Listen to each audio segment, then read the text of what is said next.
오늘의 사연입니다. 안녕하세요. 저는 올해 51세 된 김준석이라고 합니다. 지금까지 열심히 달려오고 보니 위기도 있었고 행복도 있었네요. 이제 직장 생활하고 있는 딸만 무사히 결혼시키면 한숨 돌리려나 하는 생각도 듭니다. 저는 대학생 때 첫 결혼을 했어요. 혼전 임신이었죠. 25살에 전역한 저는 가을에 복학했습니다. 그리고 국화처럼 곱고 예쁜 여자를 만나게 되었죠.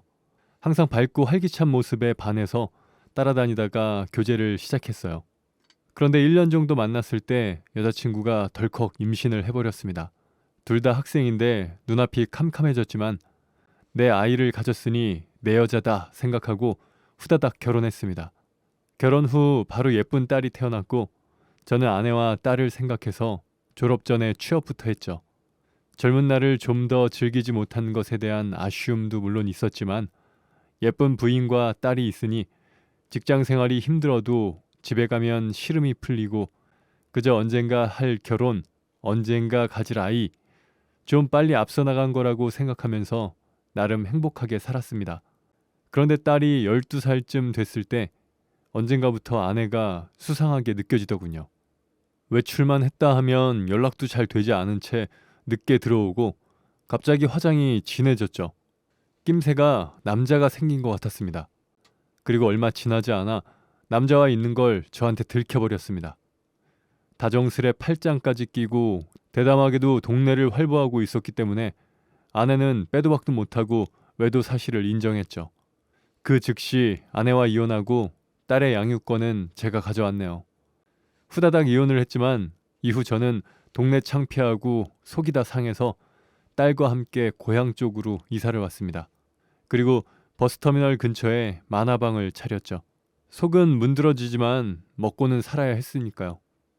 딸은 갑자기 이사를 가서 그런지 짜증이 늘었지만 엄마를 찾지는 않아서 다행이었고 항상 방에만 틀어박혀 있기는 했지만 새 학교에 잘 적응하는 눈치였습니다. 그렇게 시간이 지나면서 우리 부녀의 생활도 안정되어 갔습니다. 만화방도 기대한 만큼 잘 풀렸어요. 그러다 보니 저는 매일 하는 단순한 일들도 즐겁게 느껴졌습니다. 매출이 늘어 직원도 하나 쓰게 되었죠. 일머리도 있고 싹싹한 여자였습니다. 사실 만화방에서는 이용료도 이용료지만 역시 주 수입이 음식 장사라고 할 수 있는데 이 직원이 라면을 끓이면 유별나게 맛이 좋은 겁니다. 비결을 물으니 쑥스러워하면서 음식 솜씨가 좋은 엄마가 타 지역에서 한정식집을 운영하고 있다고 하더군요. 항상 인사도 잘하고 손님에게도 친절하며 청소도 먼지 한 톨 없이 깨끗하게 하는 모습이 마음에 들었습니다. 그리고 하루의 대부분을 그 직원과 붙어 있다 보니 점점 가까워졌고 이런저런 우여곡절 끝에 41살에 7살 어린 그녀와 재혼을 하게 되었죠. 아내가 워낙 수더분하니 사춘기인 딸과도 잘 지내고 까칠하고 사람 잘 가리는 딸도 별말 없이 엄마라고 부르는 게 참 신기하더군요. 그런데 그렇게 1년 잘 지내다가 딸이 고등학교에 입학하고부터는 문제가 좀 생겼습니다. 딸과 아내의 나이 차이가 얼마 나지 않다 보니까 온갖 이상한 소문이 퍼지다가 결국 새엄마라는 것이 소문나 버린 겁니다. 한창 예민할 나이에 딸은 난리가 났고 그때부터 전에 없이 반항이 심해졌습니다. 아내는 그 모든 게 자기 잘못인 양 어깨가 처져서 보는 제가 마음이 너무 안타까웠죠. 하지만 아내는 시간이 해결해 줄 것이라며 묵묵히 아이를 챙기곤 했어요. 그러다가 결국 아이가 큰 사고를 쳤습니다. 18살이 된 딸이 마트에서 물건을 훔치다 걸렸다고 전화가 왔는데 정말 머리를 망치로 얻어맞은 것 같더군요. 아무리 엇나간다 해도 설마 이 정도일 줄은 몰랐습니다. 가게도 내팽개치고 찾아가 보니 마트 점장이 딸아이와 친구들을 혼내고 있었고 상습범이라며 경찰에 신고하겠다고까지 하더군요. 점장에게 고개 숙여 사과를 하며 진땀을 흘리고 있는데 갑자기 얼마 전에 생긴 레스토랑 사장이 나타나 그런 일로 이렇게까지 화를 내냐면서 점장을 달래는 겁니다. 사실 그 사람은 이 동네로 온 지 얼마 안 되는 외지인이었습니다.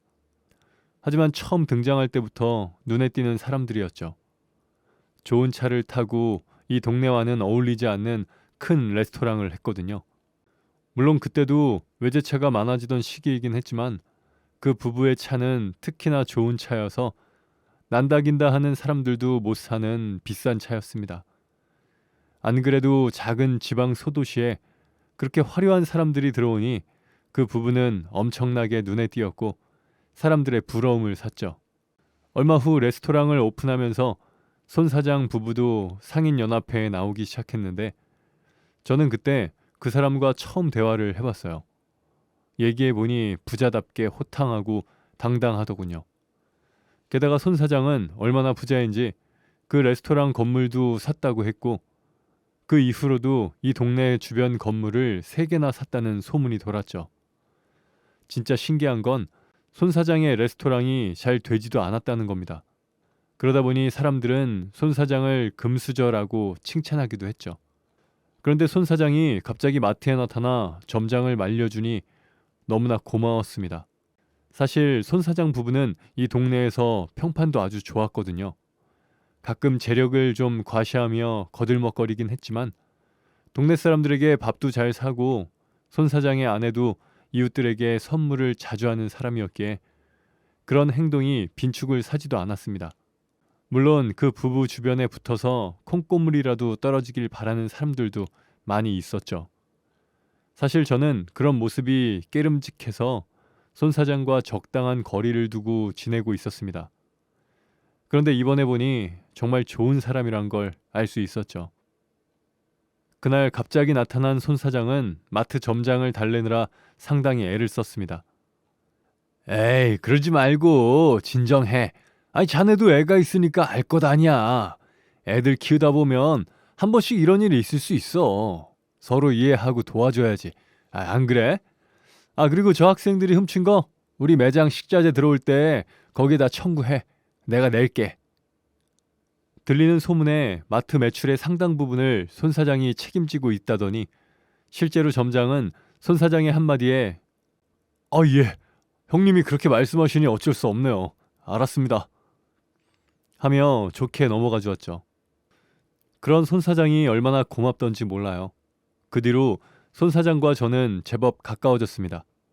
함께 식사도 하고 손 사장이 만화방에 놀러와서 이야기도 했죠. 그러다 보니 자연스럽게 개인사도 풀어놓게 되고 돈 걱정이나 자식 걱정 이야기도 나누게 됐습니다. 손 사장과도 터놓고 이야기해보니 은근 통하는 게 많더군요. 어떤 날은 이야기하다가 은근슬쩍 부자 되는 노하우를 묻기도 했습니다. 그런데 손 사장은 돈이 돈을 버는 거라며 개미는 평생 개미라고 지를 땐 확실하게 질러주는 거다. 뭐 이런 소리들만 할 뿐 자세한 정보는 주질 않더라고요. 하긴 알려준다고 해도 못했을 겁니다. 턱 하고 건물을 살 만큼의 부자가 아니었으니까요. 그래도 가까이 지내는 사람이 큰 부자라고 하니 든든한 마음이 들기도 하더군요.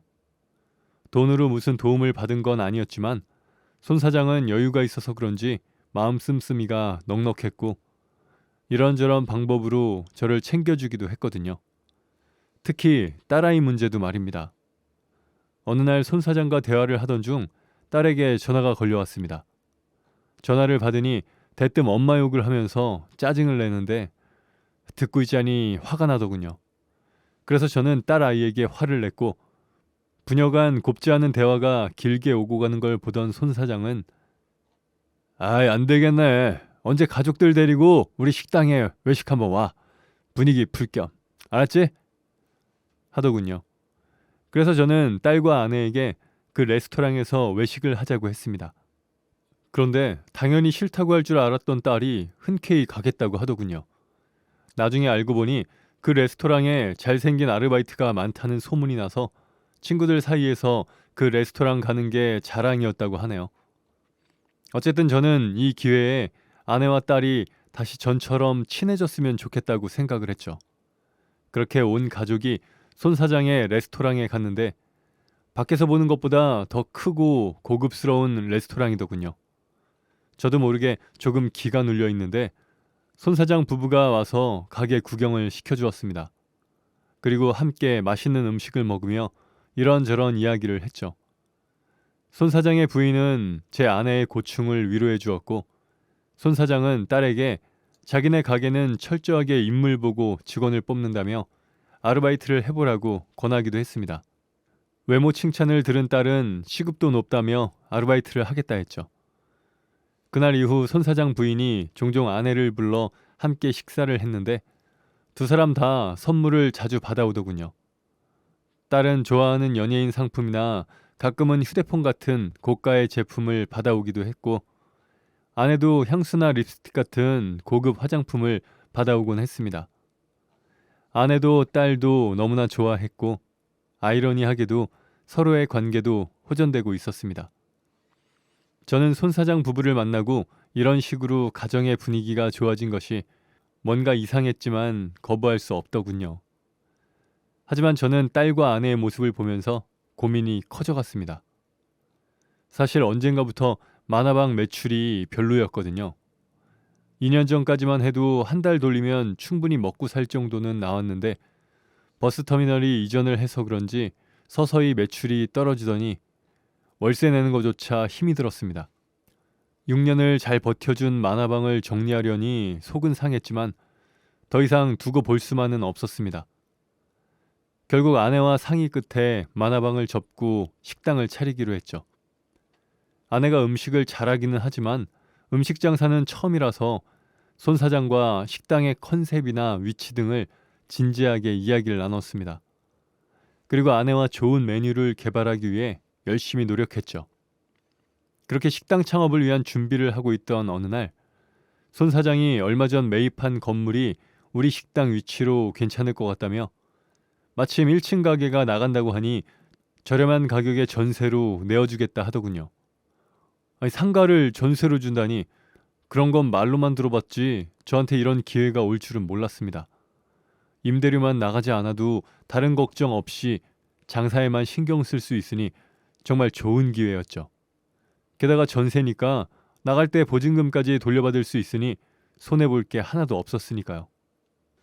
그런데 이렇게 계약을 하면 손 사장에게는 아무런 이득이 없는데 괜찮은지 물어봤더니 이렇게 서로 돕는 거라면서 우리 가게가 장사만 잘 되면 건물 가치도 오를 것 아니냐고 웃는 거였습니다.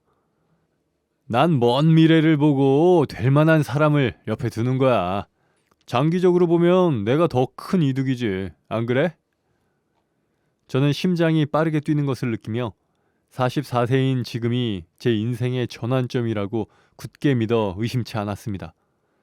만화방을 빼고 집 담보로 대출도 받으면 얼추 돈이 마련될 것 같더군요. 그런데 막상 은행을 가보니 제 생각만큼 담보대출이 나오지 않았습니다.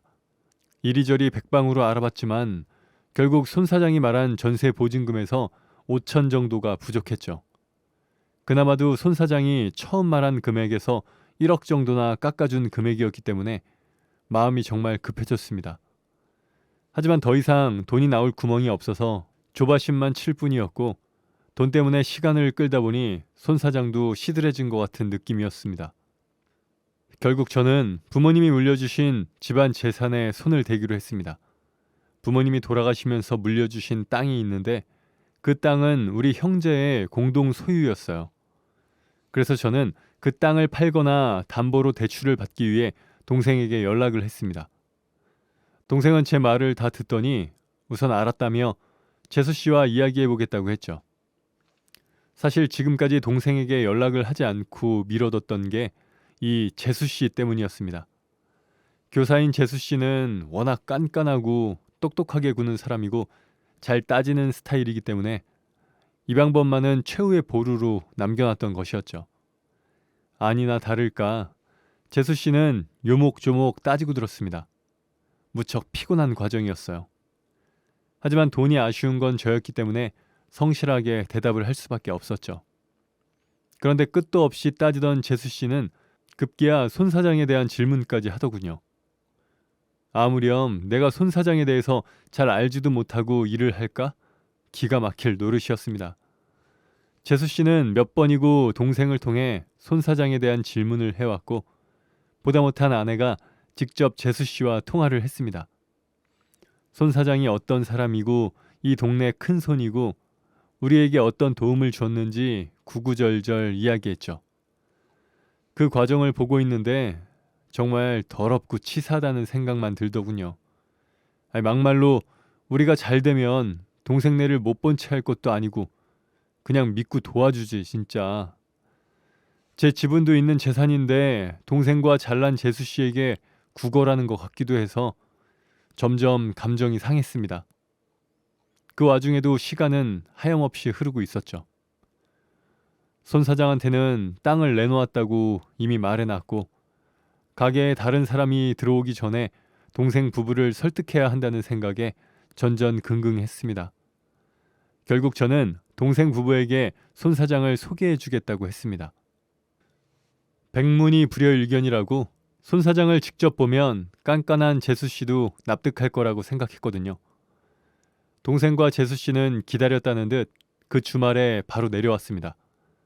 우리는 손 사장의 레스토랑에서 분위기 좋게 식사를 했고 손 사장은 우리 가족이 처음 레스토랑에 왔을 때처럼 식당 구경도 시켜줬습니다. 저는 동생네 부부의 얼굴을 살피며 손 사장이 이 동네 건물 3개를 갖고 있다고 운을 띄었습니다. 손 사장도 어깨를 펴며 슬쩍 자기 건물 자랑을 하더군요. 그날 동생과 재수 씨도 서로 눈빛을 교환하며 손 사장을 믿게 된 눈치였습니다. 그리고 며칠 뒤 동생과 다시 땅 이야기를 했죠. 식사 자리에서 분위기가 무척 좋았으니 동생도 바로 수긍할 거라고 마음을 놓고 있었습니다. 그런데 동생이 우선 아무것도 하지 말라고 하더군요. 아니, 무슨 소리야. 밥 잘 얻어먹어 놓고. 저는 황당해서 목소리를 높였죠. 이게 이야기가 좀 길어질 것 같은데 형이 내일 이쪽으로 올라와 봐. 와이프랑 같이 이야기해봐야 할 것 같으니까. 만나서 이야기하기로 하고 전화는 끊었지만 아내도 저도 너무 열불이 나서 잠을 한숨도 못 잤습니다. 아내는 만나서 차근차근 이야기해보면 될 거라며 저를 위로했지만 아내도 상당히 낙담한 눈치였습니다. 그도 그럴 것이 몇 천만 원 때문에 당장에 이 좋은 기회를 놓치게 생겼다는 게 얼마나 분합니까?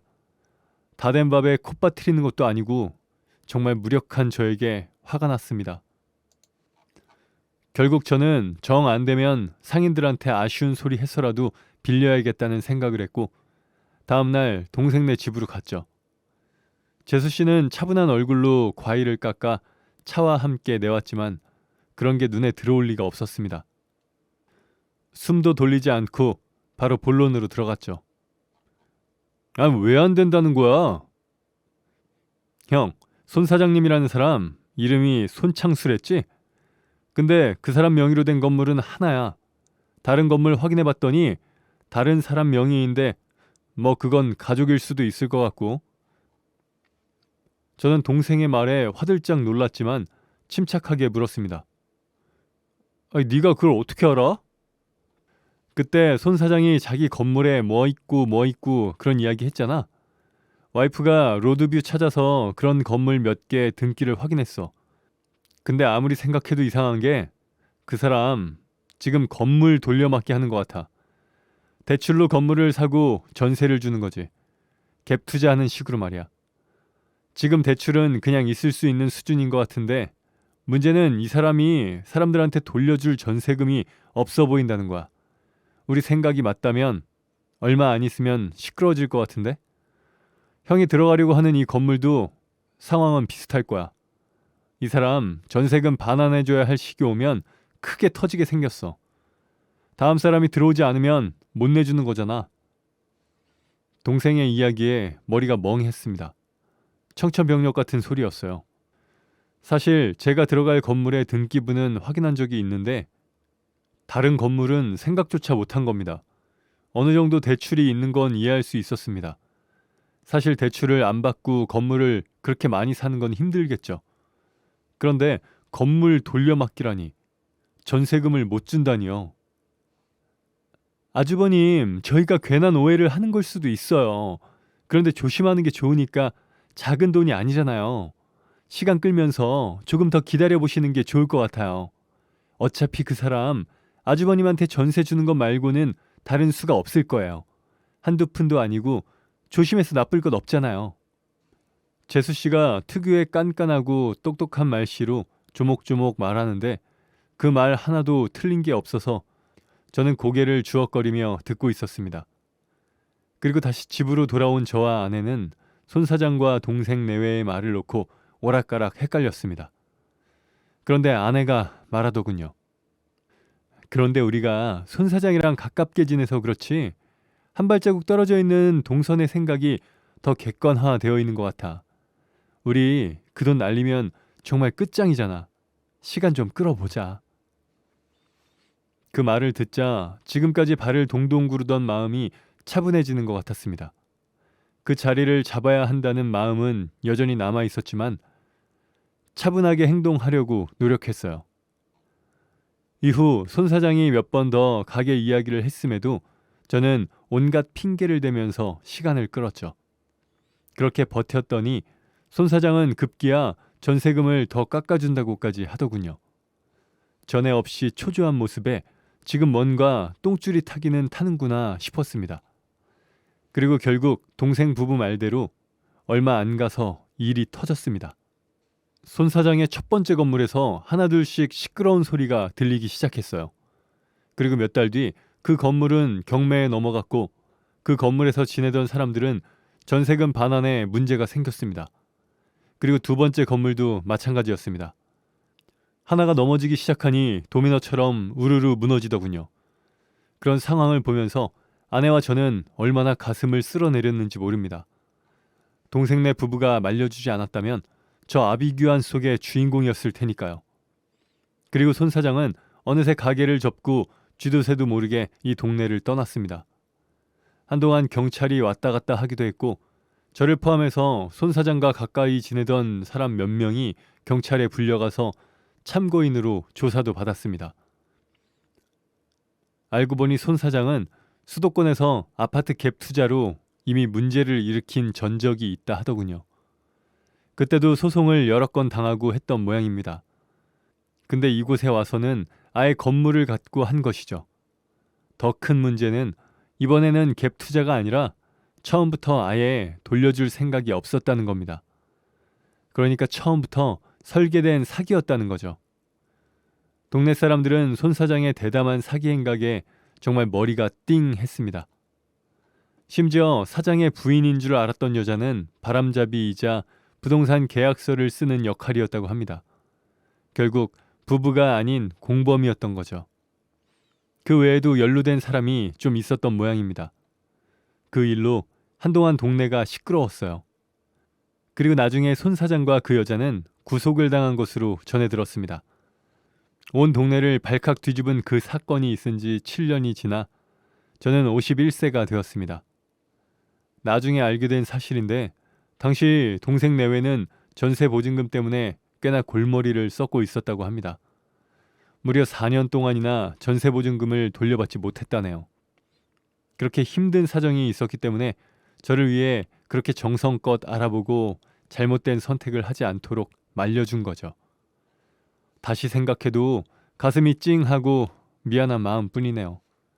그때는 그런 줄도 모르고 헛된 꿈에 부풀어 앞뒤 분간 못하고 다그쳤던 겁니다.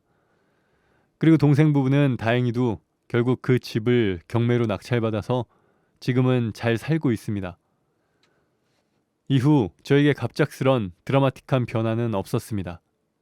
영원히 크지 않을 것 같던 딸아이는 26살이 되었고 이제는 젊은 엄마와 자매같이 놀러다니며 잘 지내고 있습니다. 그리고 형제의 공동 소유인 땅은 제법 올라서 좋은 값에 팔았고 동생 내외와 함께 작은 가족 사업을 하고 있습니다. 그때 열려고 했던 식당을 같이 연 것이죠.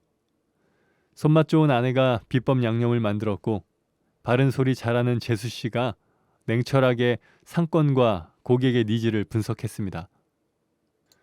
발빠른 동생이 좋은 재료를 구해오고 저는 오랜 기간 장사한 경험을 살려서 손님을 모으고 매장을 관리하고 있습니다. 그렇게 가족 간 호흡이 척척 잘 맞아서 그런지 식당을 개업한 지 몇 년 만에 운영하던 식당 건물을 구입할 수 있었습니다. 정말이지 꿈에도 그리던 일이었죠.